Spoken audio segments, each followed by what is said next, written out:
വളരെ കുറച്ച് മുമ്പ് നെയ്യാറ്റിൻകരയിലെ ആണ് ഒരു പെൺകുട്ടി ഒരു ചെറുപ്പക്കാരനെ സ്നേഹിക്കുകയും പ്രണയിക്കുകയും ചെയ്തിട്ട് അവസാനം മരുന്നിൽ സുഖമില്ല എന്ന് പറഞ്ഞ ആളിനെ വീട്ടിൽ വിളിച്ചു വരുത്തി മരുന്നിൽ കഷായത്തിൽ വിഷം കലർത്തിക്കൊടുത്ത് കീടനാശിനി കലർത്തിക്കൊടുത്ത് കൊന്നു. പ്രണയിനിയാണ് കൊന്നത്. നമ്മൾ ആലോചിക്കണം എന്ത് പ്രണയമാണ് ഇവർ തമ്മിലുള്ളതെന്നറിയാം. കേവല സാമ്പത്തികമോ ശാരീരികമോ മറ്റേതെങ്കിലും തരത്തിലുള്ള റീൽസ് എടുക്കലോ അല്ലെങ്കിൽ പിന്നെ ഫോട്ടോ എടുക്കലോ വീഡിയോ എടുക്കലോ പിന്നെ ഫേസ്ബുക്ക് വഴി കളിക്കലോ ചാറ്റ് ചെയ്യലോ ഇൻസ്റ്റാഗ്രാമിൽ കയറലോ പിന്നെ അതുപോലെ തന്നെ നമ്മുടെ പിന്നെ ടെലഗ്രാമിൽ ഇരിക്കലോ ഒക്കെ ആണോ പ്രണയം?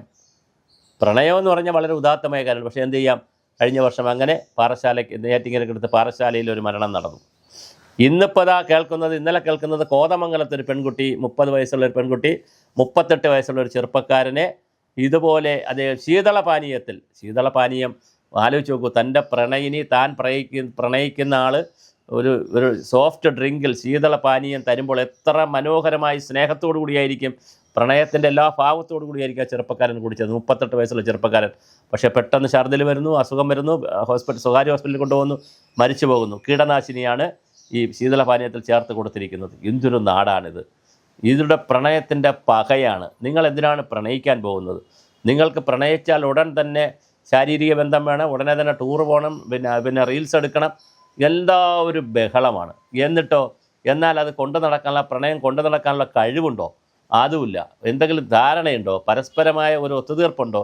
ഒരു കോംപ്രമൈസ് ഉണ്ടോ? ഒരു പരസ്പര ധാരണയുണ്ടോ? ഒന്നുമില്ല.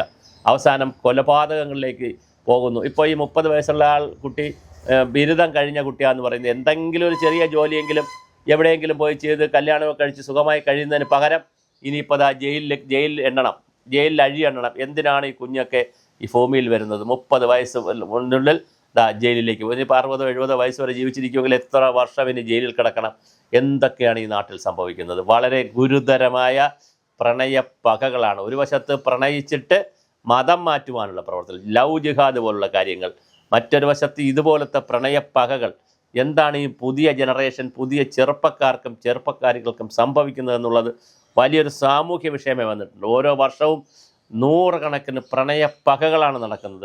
ഇതിപ്പോൾ ഇവിടെ കേൾക്കുന്നത് സാമ്പത്തിക പ്രശ്നമാണെങ്കിൽ നെയ്യാറ്റിൻകര പാറശാലയിൽ നേരത്തെ കേട്ടത് വേറൊരാളിനെ പ്രണയിച്ചത്. അപ്പോൾ ഒരാളിനെയൊന്നും അല്ല പോരാ, പെൺകുട്ടികൾക്ക് പലരെ പ്രണയിക്കണം. ആൺകുട്ടികൾക്കും അങ്ങനെ തന്നെ ഒരേ സമയം പലരെ പ്രണയിക്കണം. ആ പ്രണയിക്കുന്നവരെ തമ്മിൽ കാണുകയും അറിയുകയൊക്കെ ചെയ്യുമ്പോൾ ഉണ്ടാകുന്ന വലിയ സംഘർഷങ്ങളാണ്.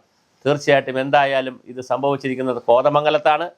ഇത് ഒരു കാരണവശാലും അംഗീകരിക്കാൻ കഴിയുന്നില്ല. കേരളത്തിലെ മാതാപിതാക്കൾ എത്ര മാനസികമായ സംഘർഷമുണ്ട്. ഒരു കുഞ്ഞ് ജനിച്ച് ഇവിടെ വന്ന് 10 മാസം ചുവന്ന അമ്മ പ്രസവിച്ച് കുഞ്ഞ് ജനിച്ച് ഇവിടെ വന്ന് മനോഹരമായ രീതിയിൽ സ്കൂൾ കാലവും കോളേജ് കാലവും എല്ലാം കഴിഞ്ഞ് നല്ല സുന്ദരമായൊരു കുടുംബജീവിതത്തിലേക്ക് കടക്കുന്ന ഒരു സ്റ്റേജ് വരുമ്പോഴാണ് ഈ കുസൃതിത്തരവും ഗുണ്ടാമണ്ടിത്തരവും എല്ലാം കാണിച്ച് ഈ നാടിനെ നശിപ്പിക്കുന്ന രീതിയിൽ, നമ്മുടെ സംസ്കാരത്തെ, നമ്മുടെ രീതികളെ ഒക്കെ നശിപ്പിക്കുന്ന ഒരു രീതിയിലുള്ള പ്രവർത്തനങ്ങളും ആയി മുന്നോട്ട് പോകുന്നത്. എന്തായാലും ആ പെൺകുട്ടിയെ സംബന്ധിച്ചിടത്തോളം ഇനിയിപ്പോൾ കേസ് പറയണം. കേസ് പറഞ്ഞാൽ എന്തായാലും ശിക്ഷ അനുഭവിക്കേണ്ടി വരും. തെളിവുണ്ട് മരിച്ചതിന്. ശീതളപാനീയം കുടിച്ചും അതിൽ കീടനാശിനി കടത്തിയാണ് കൊന്നതെന്നുള്ള പോസ്റ്റ്മോർട്ടവും ഫോറൻസിക് റിപ്പോർട്ടൊക്കെ വന്നു കഴിഞ്ഞു. തീർച്ചയായിട്ടും പെൺകുട്ടിയുടെ ശിഷ്ടജീവിതം കാരാഗ്രഹത്തിൽ തന്നെയാണ്. എന്തിനാണ് ഇങ്ങനെ ചെയ്യുന്നത്? അപ്പോൾ നേരത്തെയൊക്കെ ആയിരുന്നെങ്കിൽ ആൺകുട്ടികളായിരുന്നു കൂടുതൽ പെൺകുട്ടികളെ ചതിച്ചുകൊണ്ടിരുന്നെങ്കിൽ ഇപ്പോൾ പെൺകുട്ടികളാണ് ഈ കൊലപാതകം ചെയ്യുന്ന രീതിയിലേക്കുള്ള കാലം മാറിയിട്ടുണ്ട്. ആണെന്നോ പെണ്ണെന്നോ വ്യത്യാസമില്ലാതെ വലിയ തോതിലാണ് പരസ്പരം വഞ്ചിക്കുകയും ചതിക്കുകയും പ്രണയിക്കുകയും ഒക്കെ ചെയ്തിട്ട് പ്രണയത്തിൻ്റെ പേരിലുള്ള കൊലപാതകങ്ങൾ നടക്കുന്നത്. ഇതൊരു വലിയ സാമൂഹ്യ ദുഷ്ചിന്തയുടെ, ഒരു സാംസ്കാരികമായ അധപ്പതനത്തിൻ്റെ പേരിലല്ലാതെ നമുക്കിതൊന്നും ചർച്ച ചെയ്യാനാവില്ല. ഒരുതരം ഗതികേടാണ് നമ്മുടെ അച്ഛനമ്മമാർ, മാതാപിതാക്കൾ, സമൂഹത്തിലെ മറ്റ് ബന്ധുമിത്രാദികൾ, ഇവരുടെയും മരിച്ചവരുടെയും കൊന്നവരുടെയും ഒക്കെ ബന്ധുമിത്രാദികളൊക്കെ അനുഭവിക്കുന്നത് വലിയ മാനസിക സംഘർഷമാണ്. ഒരു നിമിഷ നേരത്തെ, ഒരു മിനിറ്റിൻ്റെ സമയത്തെ ചിന്തകൾ കൊണ്ടായിരിക്കാം കാമുകന് ശീതളപാനീയത്തിൽ ഇത് കൊടുക്കുന്നതും അതുപോലെ തന്നെ കൊന്നുകളയുന്നതുമൊക്കെ. തീർച്ചയായിട്ടും വളരെ ഗൗരവമായൊരു സാമൂഹ്യ വിഷയമായി നമ്മുടെ മുന്നിൽ ഈ വിഷയമുണ്ട്.